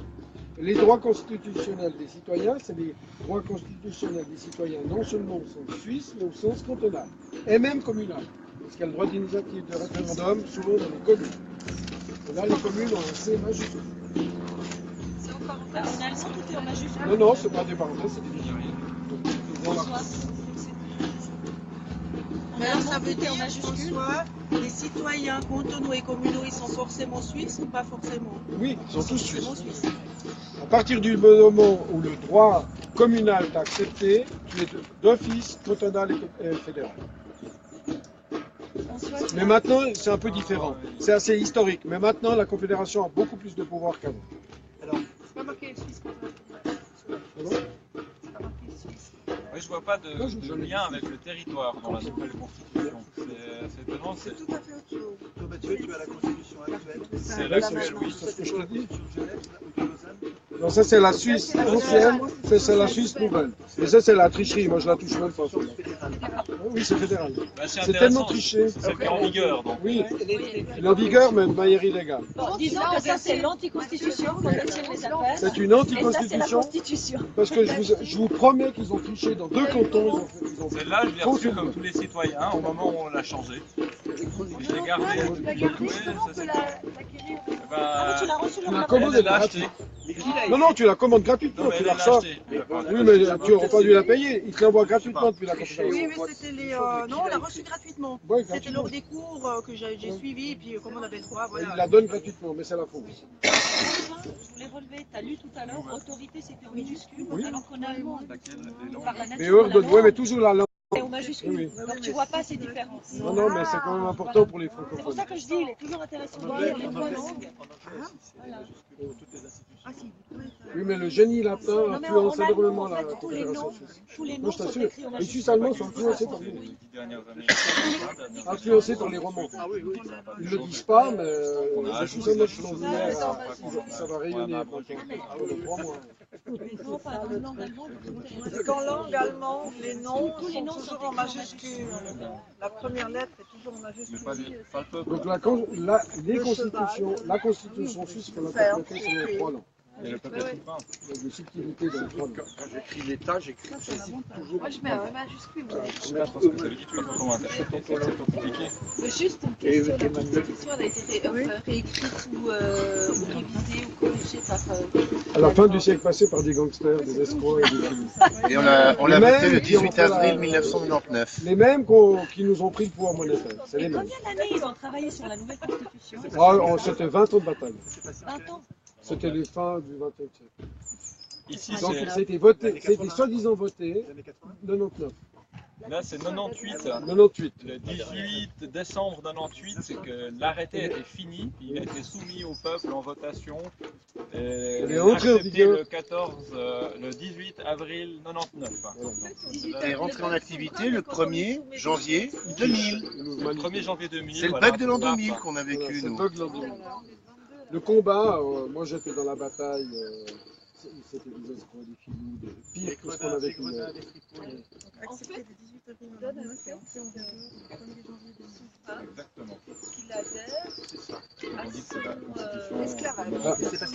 Parce qu'il n'est pas encore capable de l'écrire lui-même. S'il était capable de Ça. s'il était capable Il d'être se constituant, sent pas capable, il se sentait parce qu'il est constituant. capable, il se sent pas capable. Il ne s'autorise pas. Alors, par exemple, une des batailles sur lesquelles moi je me suis focalisé personnellement, c'était l'article 3 de la Constitution. Et l'article 3 de la Constitution, ils ont posé des choses. Ah, C'était une des c'est à batailles. cause de toi, pas En grâce à partie. toi. Non, on était tout un groupe. On était tout un groupe. On était tout un groupe. Mais c'était déjà la bataille. Bon, alors moi à l'époque, j'ai pas réfléchi à grand chose, je l'ai accepté. Hein. C'était une de mes toutes premières votations. Moi, je l'ai refusé. On se posait franchement la question, oui, non, tu lis. C'est assez beau à lire au début. Moi, j'ai Oui, oui, commencé mais c'est mes moi, J'ai études. lu la française, Moi, je l'ai me suis dit, refusé. celle-là, elle est quand même vachement mieux. Moi, je l'ai Il avait refusé. pas lu la constitution française, c'est bien quand même à noter. Hein. Ouais. Moi, je l'ai- Maintenant, en observant tout ça et en discutant, je vois qu'il y a quand même des petits pièges à des endroits, on peut en discuter. Il y a des incohérences que je comprends pas très bien non plus. Et c'est justement ça l'atelier, il permet. Ça, c'est l'atelier constituant. Puis attention, le grand mensonge. Ouais, mais attends, C'est les attendez années voir. 2000, c'était le texte avec lequel nous avons travaillé et c'était vendu comme le texte parce qu'il venait de sortir. Et de lire le crayon à la main en bifant en disant que ça c'est scandaleux, et en rajoutant mais il manque ça. Tout ça, je Ça, comprends pas. c'est des ateliers constituants. Pour vous dire, dans la bataille, vraiment, on était un groupe comme maintenant, on a bataillé sur ce texte. Eux, ils disaient, votez oui, ce n'est que de la cosmétique, on a juste été les vieux mots, les tournures, on a... Et puis nous, on était là, alors par exemple, dans la nouvelle constitution, ils nous ont ôté les bases monétaires, ils nous ont volé la souveraineté monétaire, ils nous ont volé les effets de change, la protection de la création monétaire ex nihilo confiée à la BNS, etc., etc. Il y avait des termes essentiels, c'est pas de la cosmétique.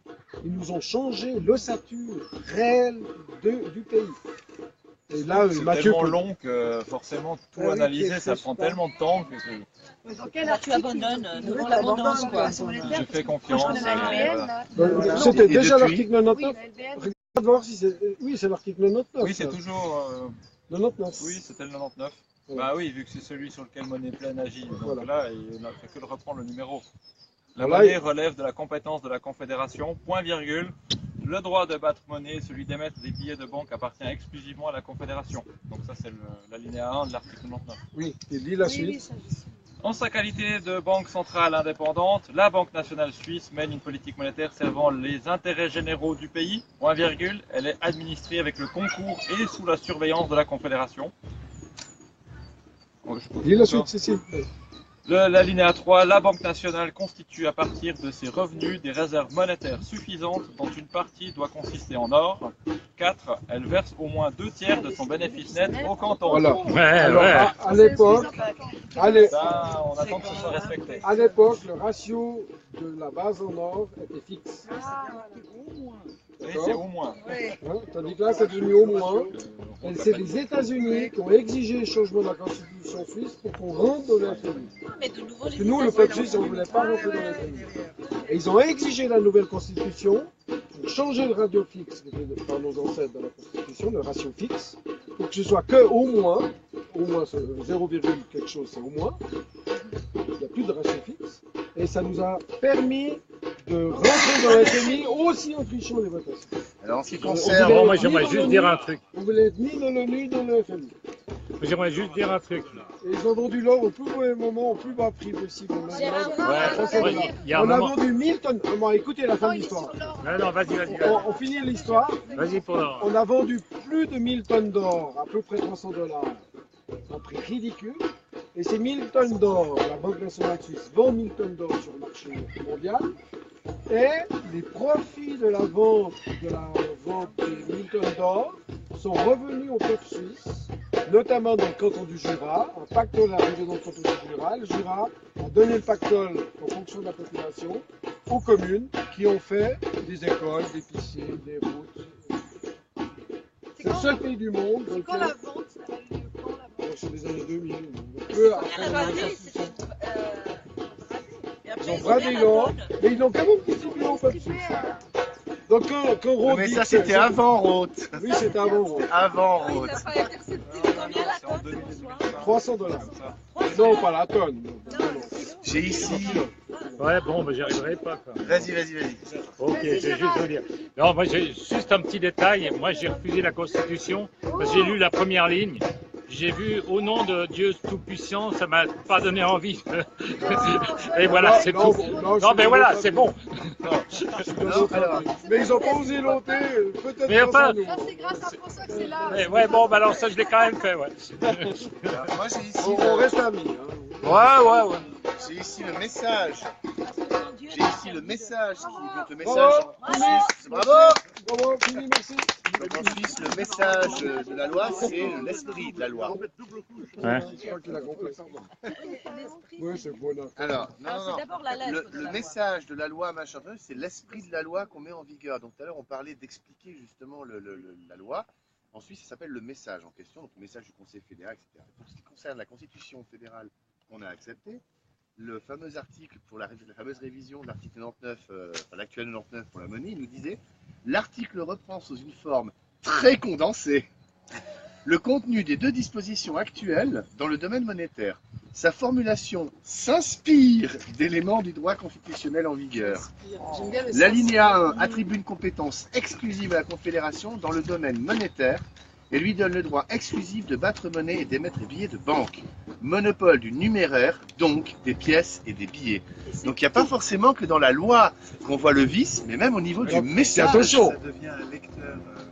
Oui, mais dans l'ancienne loi, Il n'y a attention, pas de bons élèves sans bons maîtres. attention, dans l'ancienne loi, il n'y avait pas que les pièces et les billets. Dans l'ancienne loi, il y avait aussi les effets monétaires. Ouais. Donc, la monnaie structurale. De Ils l'ont ôté dans la nouvelle constitution. Ah voilà, mais ça c'est intéressant de le mettre. Et puis l'article 27, lui, il va continuer obligations sur la d'État, ligne ils y étaient. de la monnaie subsidiaire parce qu'on est dans la liberté économique.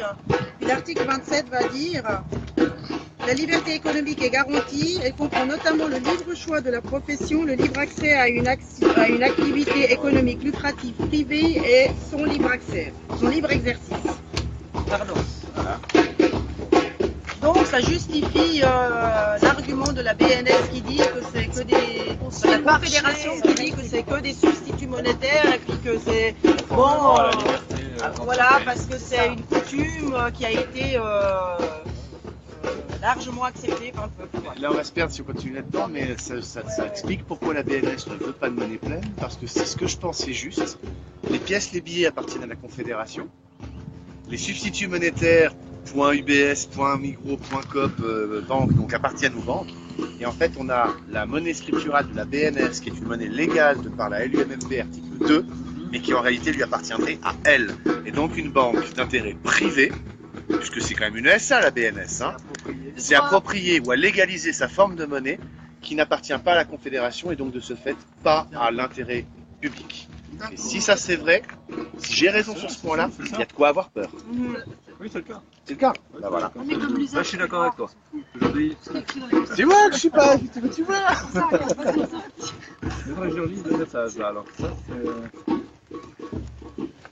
Donc on voit que tous ces poupées russes, pour reprendre l'expression d'Anna, tous ces poupées russes sont intrinsèquement mêlés depuis les Sumériens. Et les Sumériens basaient une partie de leur monnaie sur Je sais pas m'appuyer dessus, je pense que je fais avec la caméra.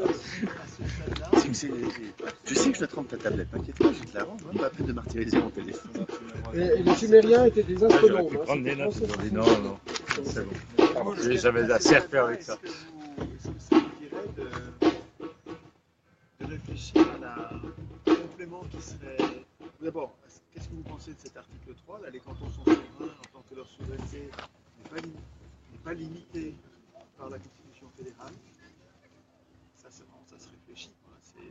Et comme tel, ils exercent tous leurs droits, tous les droits qui ne sont pas délégués au pouvoir fédéral. Est-ce que ça vous paraît suffisamment bien dit pour le reprendre? Non. Donc la base pour moi. Est-ce que vous avez une autre formulation à imaginer? Moi je mettrais le pouvoir au niveau de la commune. Voilà, moi j'aurais changé. Les cantons, nous on connaît pas. La commune. Et donc tu ferais de chaque commune un État. Quasi. Et le peuple? Donc on retomberait sur... De la commune? Pour moi on commence par le peuple. Pas le peuple. Ouais, c'est peut-être bien d'évoquer le peuple. Pour moi on commence par le Qu'elle soit peuple. territorialisée. Pour moi on commence par le peuple. Je veux dire l'article 2 de la Constitution genevoise, qui je trouve est exemplaire. Hein. La souveraineté réside dans le peuple, qu'il exerce directement ou par voie d'élection. Tous les pouvoirs politiques et toutes les fonctions publiques ne sont qu'une délégation de sa suprême autorité. Donc en partant déjà du peuple, du coup on peut partir sur la commune ou sur le canton ou plus loin si tu veux, mais je pense qu'il faut commencer déjà sur le peuple. C'est bizarre que tu aies dit élection alors que hier quand on en a parlé, tu m'as dit la différence entre élection et votation. Ouais. Et c'est très différent parce que élire c'est désigner un maître. Ah bien je le lis tel quel. Hein. Alors que voter c'est On vote pour des sujet par sujet.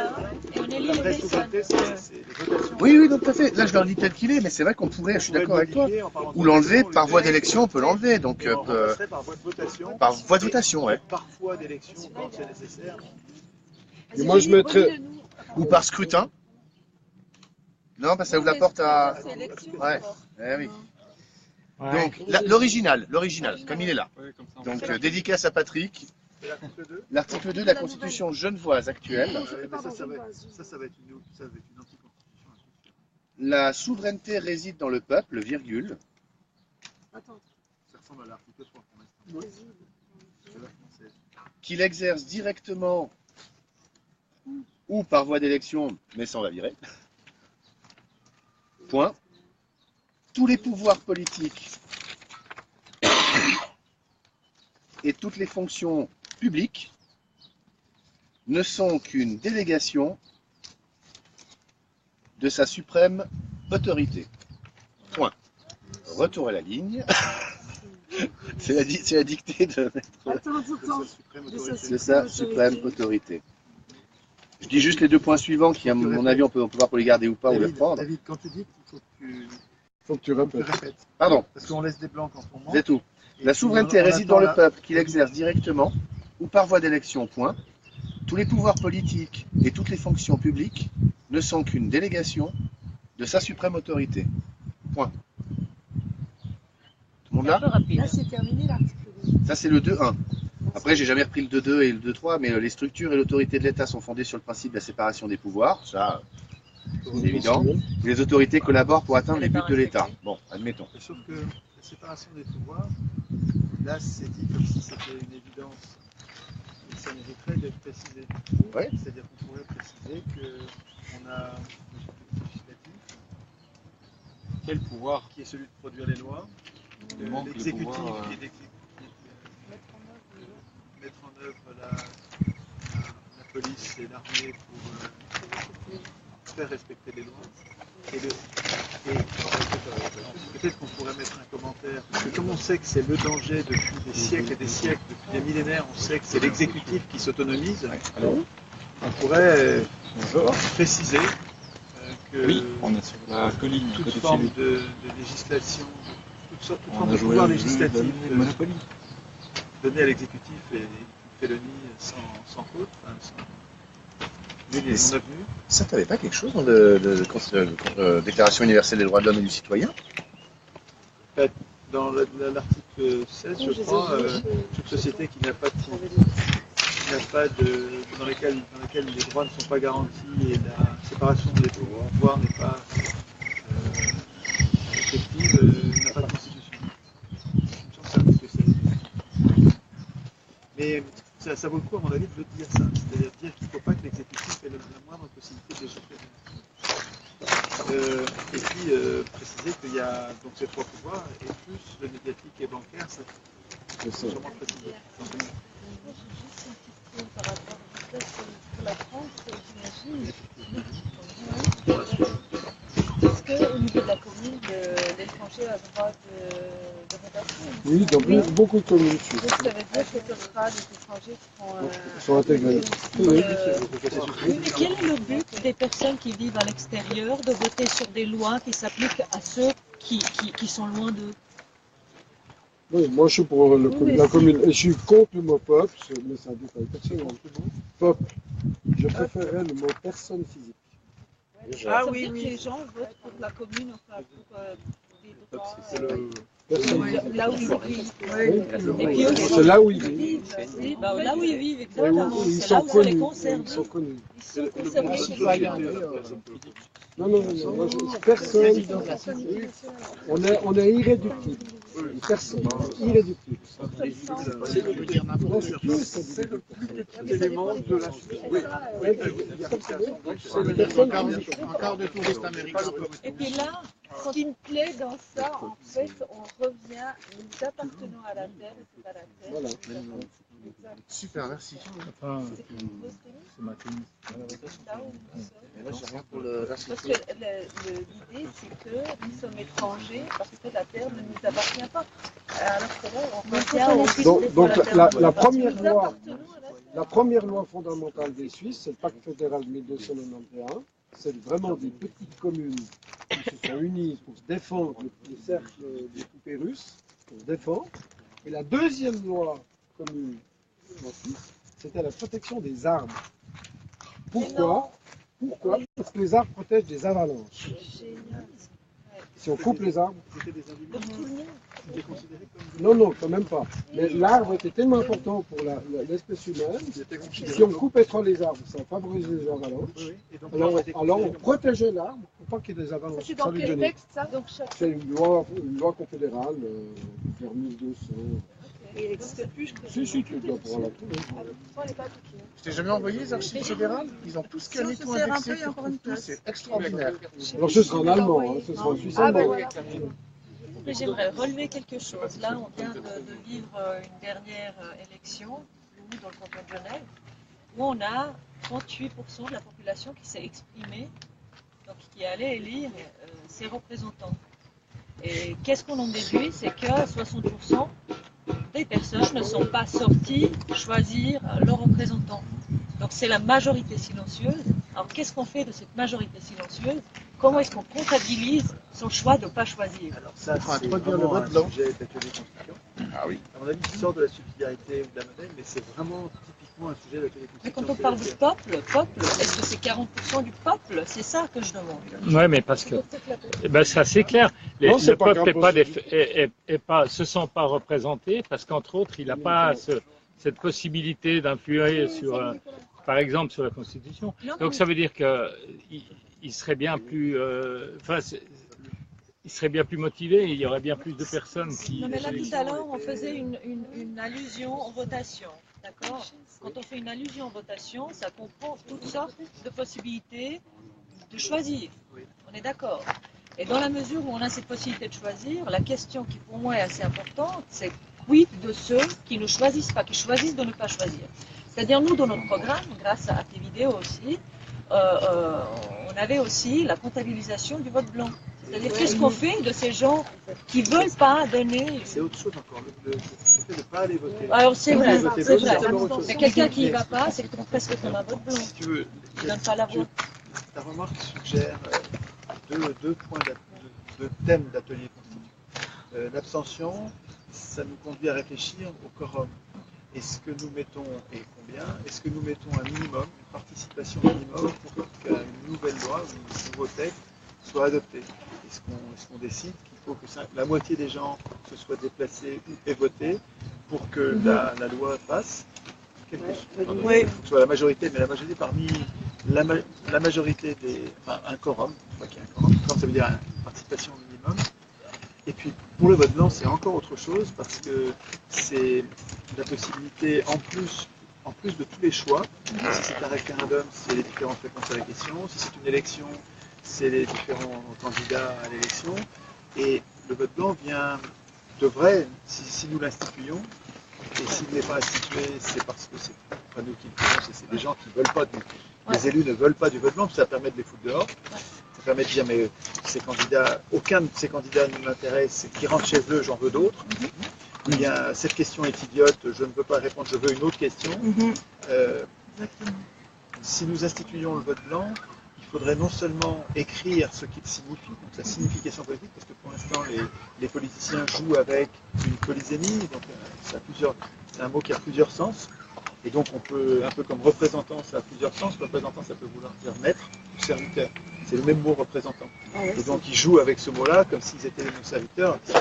Et donc dans la Constitution, si on écrivait sur le vote blanc, sûrement on écrirait ce que veut dire le vote blanc. Qu'est-ce que signifie, quelle est la signification politique du vote blanc, de façon à ce que quand on vote blanc, ça puisse être interprété de façon univoque.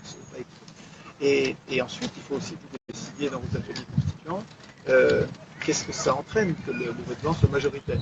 Si c'est une élection, par exemple au deuxième tour, où on attend une majorité absolue, si le vote blanc est majoritairement absolu, ou si c'est une élection dans laquelle c'est le premier tour et celui qui gagne, c'est celui qui a la majorité relative.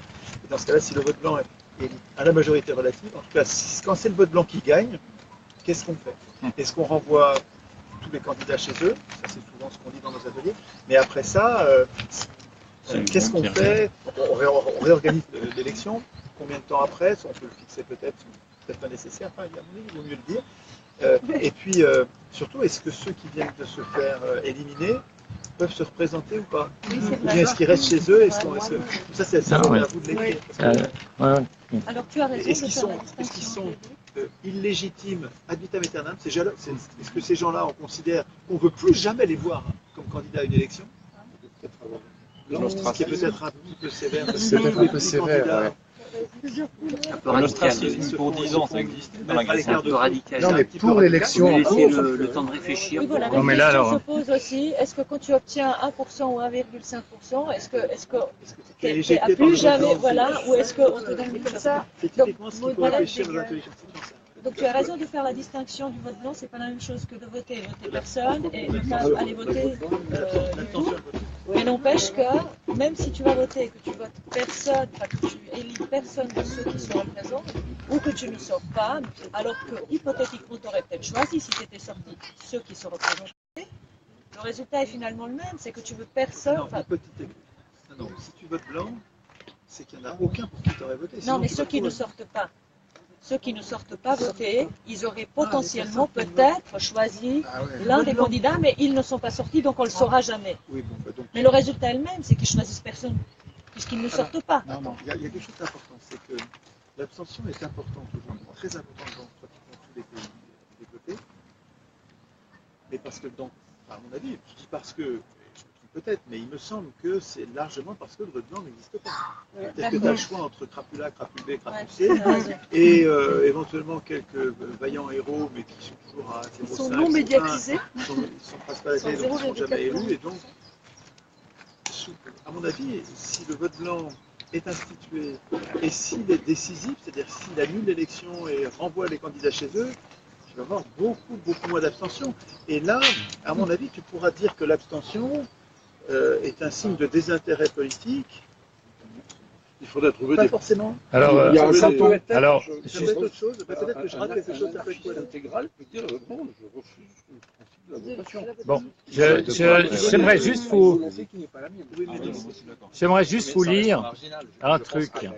Du moment que les gens verront, qu'ils ont une chance de modifier le système et que leur voix est écoutée, ça va rentrer dans un cercle vertueux et que les gens vont de plus en plus participer, de plus en plus voter, puis les courbes vont, pas du jour au lendemain, mais après un certain temps.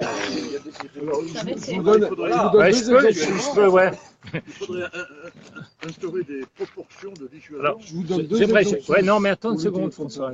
Il y a Gérard qui m'a dit un truc, et moi j'aimerais dire un truc après. Il y a une après. initiative suisse qui est en voie, qui est en cours de signature, qui propose un vote blanc. Et je trouve intéressant de la lire parce que, nous voulons que le vote blanc soit pris en compte dans les suffrages exprimés lors des élections et votations. Dans ce but, il faut considérer que le rôle des votes blancs doit être défini dans la Constitution. Il s'agit donc d'une initiative constitutionnelle. Les votes blancs devront avoir les fonctions suivantes. Lors d'une votation, ces votes ont la même valeur qu'un oui ou qu'un non. S'ils sont en nombre supérieur aux avis favorables ou défavorables, ils obligent à modifier la question. Oui, ben voilà, Hein? reformuler. Le projet d'initiative repousse un scrutin de plusieurs mois. Bon, alors donc il y a bien une indication aussi de repousser le scrutin. Lors d'une élection, les votes blancs ont même valeur que les votes pour n'importe quel candidat. En cas de majorité absolue de bulletins blancs, l'élection est reportée et de nouveaux candidats sont présentés. Les candidats remportés dans moins de voix que le nombre de votes blancs sont écartés. Mais il ne précise pas avis. Non, pas avis sur l'élection. Bon, en tout cas pour l'élection, c'est un projet Après d'initiative 3 mois. qui est déjà formulé. Scrutin. C'est un projet d'initiative qui est déjà formulé et en cours de signature. En Thomas, ouais. Donc, je veux dire, les voté gens blanc ont bien partiel. réfléchi, je crois. Ouais. Voilà. Mais il y a peut-être un truc à faire entre ce que tu prônes depuis tellement d'années, Étienne, et le système électoral actuel. C'est-à-dire qu'on ne peut pas demander à tout le monde de se présenter et d'être tiré au sort. On ne peut pas non plus laisser faire l'élection des maîtres comme on le voit aujourd'hui, puisqu'ils l'ont vécu avec la liste égalité-équité. Ils avaient un budget ridicule de campagne, quand d'autres ont des budgets exorbitants de campagne. Du coup, je vais aborder 2-3 sujets distincts, mais qui regroupent. Est-ce que le fait de pouvoir de choisir de se présenter, mais d'être tiré au sort, pour ensuite être choisi par l'élection, peut être un mélange acceptable? Et enfin, est-ce que, pour la question de visibilité, est-ce que la prise en charge de la propagande politique, comme on l'appelle justement dans le canton de Genève, c'est-à-dire la publicité, ne devrait pas être prise en charge par l'intérêt général, donc par tous, puisque l'élection vise à justement mettre en place des gens ou donner des responsabilités à des gens dans le sens de l'intérêt général. Ils n'ont pas à faire campagne personnellement comme si c'était des produits commerciaux comme un yaourt ou un stylo. Bon, il y a déjà des tas de pays qui réglementent les dépenses électorales. Je pense aussi. Hein. Donc, il y a une limitation des dépenses de façon à limiter l'écart qu'il y a entre les riches et les pauvres. Ah, en Suisse pas. En Suisse, il n'y a rien. Même s'il y a une limitation, il faut déjà avoir quelque chose. Non, il n'y a pas. Il y a la transparence, mais elle n'est même pas complète. La transparence, elle est nécessaire, c'est-à-dire qu'il faut que les gens s'annoncent, mais c'est les autorités qui ont l'information, elle n'est même pas publique. Voilà. Les salaires minimums, ça existe pour certains. Bah oui, énormément. C'est toujours les mêmes. Oui, donc, on en a un peu parlé tout à l'heure. Donc la campagne se fonde sur l'argent, mais également sur les médias. Donc un excellent article, atelier constituant, c'est de travailler sur l'obligation de publication dans les médias et que ça ne soit pas un quart de page. Moi, je me suis présenté en 2002 aux législatives.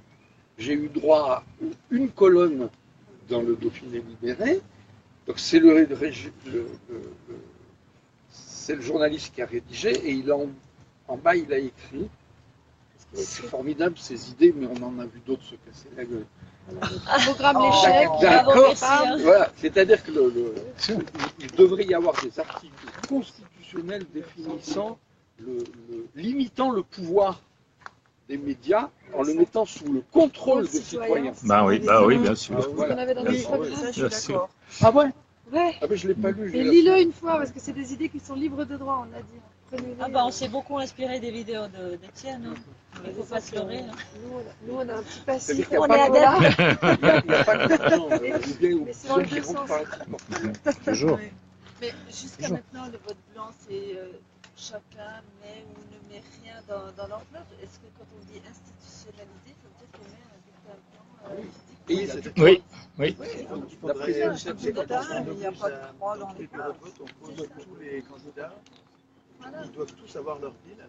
Et on doit, avant d'aller dans ce vote, on doit les prendre tous, seulement un seul, pour que on ne puisse pas voir à l'extérieur ceux qui sont chez nous. Et il faudrait effectivement que dans toutes les élections, il y ait physiquement des papiers blancs. Voilà, parce que l'idée c'est qu'on n'a pas de bulletin blanc. Si, alors tu prends le bulletin suisse et tu remplis rien dessus, ou tu le traces, ou tu fais ce que tu veux, il n'est pas valable. C'est un stop. Non, je suis pas d'accord. C'est blanc. C'est comptabilité comme. On a eu un nombre de bulletins blancs. Non, mais pas si tu le barres ou si tu le prends. Non, j'ai compris. C'est nul. C'est pas blanc. Ah ouais, d'accord. Il y a une distinction entre nul et blanc. C'est barré, c'est Non, c'est pas barré. C'est pas barré. Si, moi c'est ce que je viens de dire. Ouais, d'accord, mais le bulletin blanc, c'est pas celui qui est barré. Ah, c'est celui qui est juste c'est vert. qui n'a rien du tout et il est comptabilisé. On répond à ce que David disait. Il est David disait on le gribouille et moi je te dis non. pas blanc. Alors il est pas blanc. Je suis d'accord. Ouais, d'accord. Mais c'est vrai qu'actuellement il est comptabilisé, mais on n'en fait rien. Alors non, je dirais qu'il n'y a pas le bulletin En France, il est comptabilisé aussi. La différence, c'est que les voix sont réparties dans tous les candidats, ce qui leur permet d'avoir suffisamment de pourcentage pour se faire rembourser. À la différence de l'abstention. Et s'il n'y a pas le bulletin c'est intéressant, il y a oui ou non. Blanc, c'est ne pas mettre de croix. Blanc, c'est ne pas mettre de croix et de bulletin. Et ça leur permet de se faire rembourser. Par contre, si tu commences à raturer à faire, ça c'est nul. Voilà. Alors il y a les deux. À ma connaissance, en Suisse, c'est comme ça. Ouais, mais c'est juste. C'est juste. Si tu as une question, peu importe laquelle, tu as oui, non, donc tu dois mettre une croix. Et si tu ne mets pas de croix, ça veut dire que c'est un bulletin blanc.